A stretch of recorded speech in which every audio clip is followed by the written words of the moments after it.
ওদিকে দিনহাটা চাঁদনি চকে সরকারি পুকুর বুঝিয়ে ফেলা হচ্ছে। রাতের অন্ধকারে মাটি নিয়ে এসে মাটি চাপা দিয়ে বুঝিয়ে দেওয়া হচ্ছে পুকুর। স্থানীয়রা কিছু বলছেন না, স্থানীয়রা জানেন, স্থানীয়রাই তো অভিযোগ করছেন, কিন্তু মুখ খুলতে পারছেন না, ভয় পাচ্ছেন তারা। আর পঞ্চায়েত প্রধান দাবি করছেন তিনি কিছুই জানেন না, তবে অভিযোগ যদি সত্যি হয় তাহলে ব্যবস্থা নেবেন। কিন্তু অভিযোগ জানাবেন কে? বাধা দিতে, অভিযোগ করতে তো স্থানীয়রা ভয় পাচ্ছে।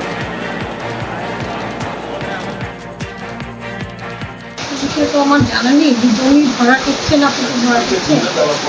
আপনারা সংবাদ মাধ্যম যেহেতু আমাকে জানাচ্ছেন, তাহলে আমাকে দেখতে হবে যে সরকারি জমিতে তো যদি সরকারি মানে জমি, সেখানে হয় সরকারি কোনো প্রকল্পের কাজ হবে, সেটা আমাদের ব্লক থেকে ওই ধরনের হয়তো কোনো টেন্ডার হয়নি বলে আমরা জানতাম। আমার জিপি থেকে তো হয়নি।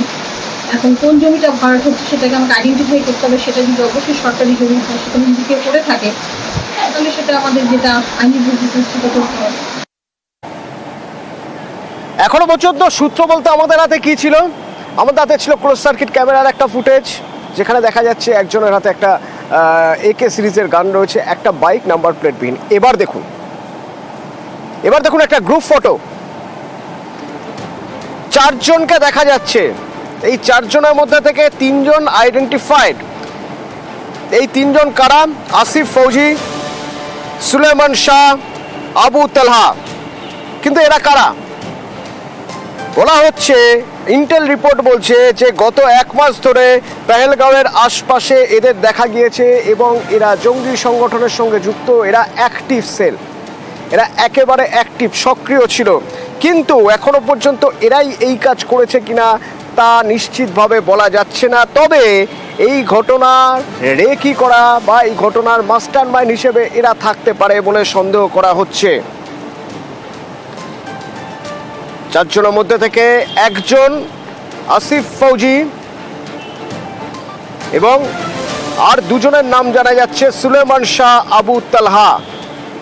আর একজনের নাম এখনো জানা সম্ভব হচ্ছে না। কিন্তু এই 4 জন, গোয়েন্দা সূত্র বলছে যে এই 4 জনকে 1 মাস ধরে পেহেলগাঁওয়ের আশপাশে দেখা গিয়েছে।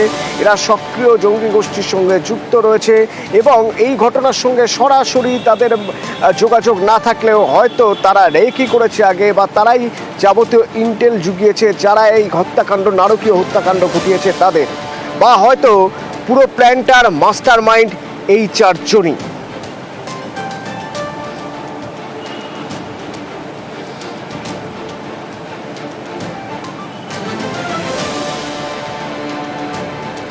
সার্চ অপারেশন চলছে। এদিকে বৈসারান ভ্যালির চারপাশে ঘন জঙ্গল এবং পাহাড়, এরই মাঝে কোথাও যদি লুকিয়ে থাকে এবং যদি আগে থেকে প্ল্যান করাই থাকে যে এখানেই লুকোনো হবে, এটাই হাইড আউট হবে, তাহলে সেখান থেকে বের করা মুশকিল।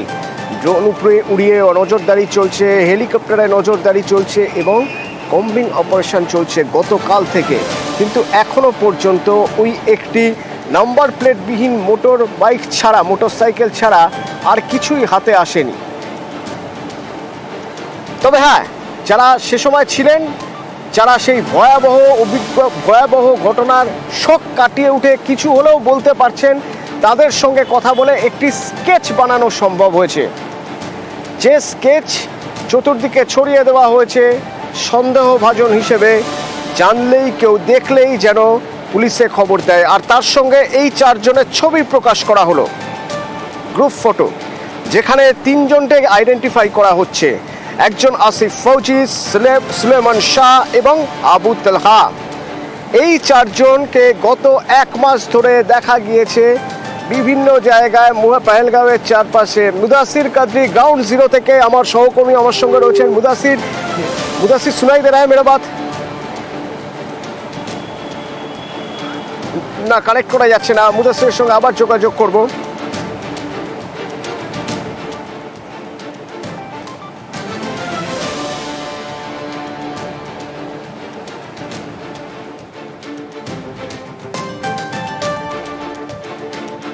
এই 4 জনের ছবি প্রকাশ করা হয়েছে। বলা হচ্ছে প্রত্যক্ষভাবে না হলেও গতকালের ঘটনার পিছনে এই 4 জনের মদত রয়েছে।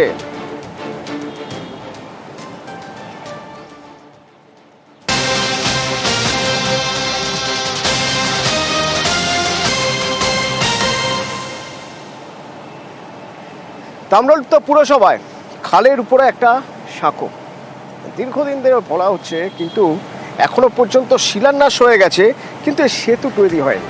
এবার এই যে সাঁকোটা দেখতে পাচ্ছেন, এই সাঁকোর উপর দিয়ে ঝুঁকি নিয়ে পারাপার করতে হয়, কারণ যদি জোয়ার আসে সেই জোয়ারের জলে সাঁকো যায় ডুবে।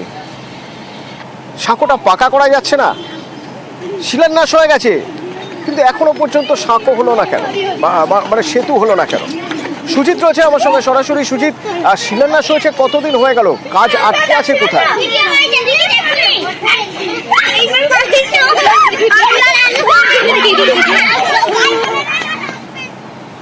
সুজিত, আমার কথা শোনা যাচ্ছে? সুজিত, এই সেতু তৈরির শিলান্যাস কবে হয়েছিল, মানে কতদিন আগে হয়েছিল? সমস্যা কোথায়, কেন সেতু করা যাচ্ছে না? শিলান্যাস হয়েছে এবং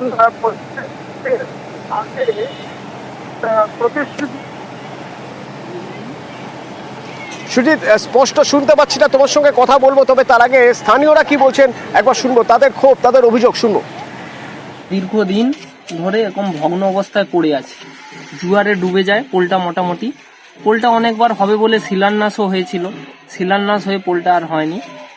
আর এই পোলের উপর দিয়ে 4-5টা স্কুলের ছাত্রছাত্রী যাতায়াত করে এবং অসংখ্য মানুষ। নন্দকুমার বিধানসভা আর তমলুক পৌরসভার মেন যোগাযোগ কেন্দ্র, এটা দিয়ে যাওয়ার অনেক অসুবিধা হয়। এই কারণে অনেকবার অ্যাপ্লাইও হয়েছে এই পোলটা করার জন্য পৌরসভাতে, কিন্তু সেভাবে কেউ গুরুত্ব দিচ্ছে না। শুধু শিলান্যাস হয়ে যায়, তারপরে আর কোনো কাজই শুরু হয় না। সুজিত রয়েছে আমার সঙ্গে। সুজিত, কতদিন আগে হলো শিলান্যাস, এবং তাও এখনো পর্যন্ত সেতুই তৈরি হলো না, অথচ এই সেতু কতটা প্রয়োজনীয়, কেন, কোথায় আটকাচ্ছে? গুরুত্বপূর্ণ এই বাসের সেতু, যেটাকে তমলুকের যোগাযোগের একটা বড় মাধ্যম, এবং সেখানে স্কুল আছে, বাজার হাট রয়েছে, সেখানে যাতায়াত করতে হতো, কিন্তু বাসের সেতু আর পাকা হয়নি এবং একাধিকবার শিলান্যাস